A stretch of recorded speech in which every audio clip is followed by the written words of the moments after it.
apabila beliau berjunub, berjanabah, ingin makan, minum atau ingin tidur, beliau wudu. Ingat, wudu ini bukan menghilangkan wajib mandi. Mandi wajib tetap, tapi ini perintah.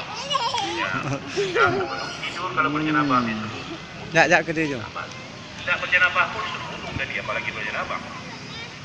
Disebutkan Nabi SAW merafaqal junubi idza arada an yakula wa yashba aw yanam ayda Allah wudu fi shalah. Maksudnya Rasul berikan rukhsah dibatasi bagi orang yang berjunub ingin makan ini tidur, ingin makan ini tidur, berwudu berwudu di salat.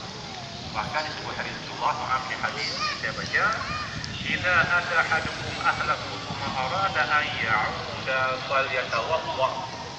Ya hadis saya baca. Apabila seseorang anda kaum suami selesai mendatangi istrimu, rumah saya, selesai untuk istri dan dia ingin mengulang kembali, maka berwudulah lebih dahulu.